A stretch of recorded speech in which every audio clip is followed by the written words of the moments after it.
I had these obsessive desires and thoughts wanting to control them, to,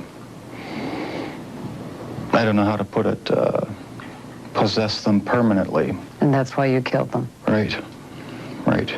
Not because I was angry with them, not because I hated them, but because I wanted to keep them with me. And as my obsession grew, I was saving body parts such as skulls and skeletons. It's a process. It doesn't happen overnight. When you depersonalize another person and view them as just an object for pleasure instead of a living, breathing human being, it seems to make it easier to do things you shouldn't do. You do sound, though, like the kind of person who could have said to himself, "This is wrong, I must stop." I always knew that it was wrong, but after the first killing was not planned. I was coming back from the shopping mall back in '78. I had fantasies about picking up a hitchhiker and taking him back to the house and having complete control and dominance over him. What happened to you in the 9 years in between that you were able to stop, that you were able to control yourself? There just wasn't an opportunity to fully express what I wanted to do.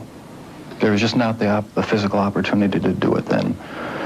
And I started, when I moved to Milwaukee in '81, I started reading pornography, going to the bookstores.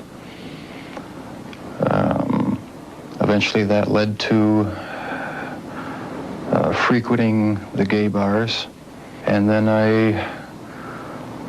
one time I brought this young man back to the hotel room, the Ambassador Hotel. Was just planning on drugging him and spending the night with him. I had no intention of hurting him.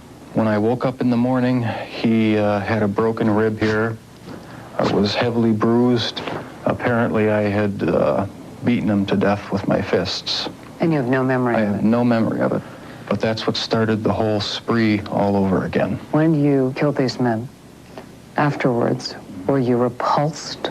Were you upset? No, at the time, it was almost addictive. It was almost a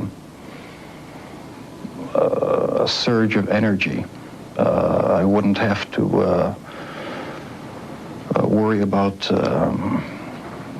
any of their needs or anything. I just had complete control of the situation. Why did you photograph them? It was my way of remembering their appearance, their physical beauty. I also wanted to keep something. If I couldn't keep them there with me whole, at least I felt that I could keep their skeletons.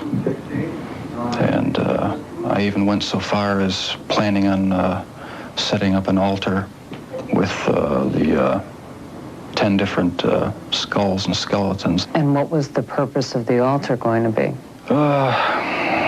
As a sort of memorial, a point where I could, I don't know, it's so bizarre and strange, it's hard to describe. A place where I could collect my thoughts and feed my obsession. When the bodies were still in your apartment, there was no time when you would see them and say, "This is grotesque. What have I done?" There were times, but the compulsive obsession with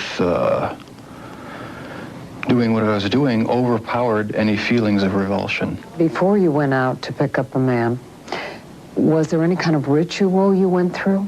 I'd go to the nightclubs, drink, watch the striptease shows, And if I didn't meet anyone at the bars, I'd go to the bath clubs and meet someone there, offer them money, and we'd go back to the apartment, have a few drinks. I'd have the sleeping pill mixture already prepared.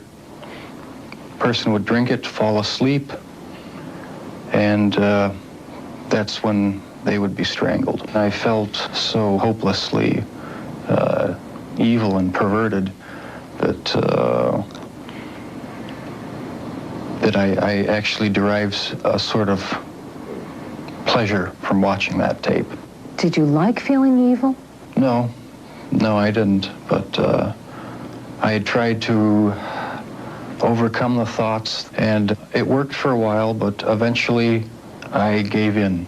Do you still feel those same urges? Do you still feel that compulsion, that obsession? I wish I could say that it just left completely, but no, there are times when I still do have the old compulsions. I started having these obsessive thoughts when I was about 15 and 16, and they got worse and worse. What were your fantasies about?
Satisfaction. I kept the mummified head and skull of one of the victims in a carrying case in my locker at work.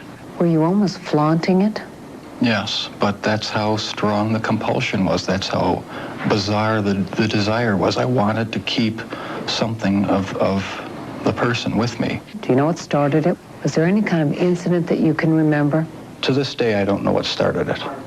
And the person to blame is sitting right across from you. That's the only person. Not parents, not society, not pornography. I mean, those are just excuses. What was the turning point for you that made you suddenly realize that you had done something terribly wrong, something you should be sorry for? It was the night of the arrest. I have no memory of what happened during the 6 hours before the last victim ran out of the apartment. I heard a knock on the door, and the police were there with the last victim. They asked me where the key was to the handcuffs. My mind was in a haze. I sort of pointed to the bedroom, and that's where they found the pictures. And they yelled, "Cuff him." And I was handcuffed, and it was just the realization that there was no point in trying to hide my actions anymore. The best route was to help the police identify all the victims and just make a complete confession. 10 of your 17 victims were black.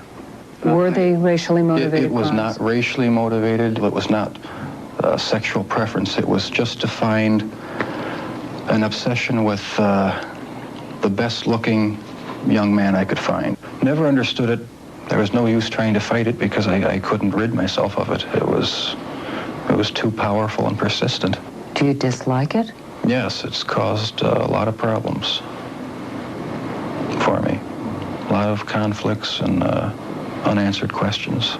The conflicts remain with him, and so do his compulsions. But in prison, he finally cannot act on his savage desires.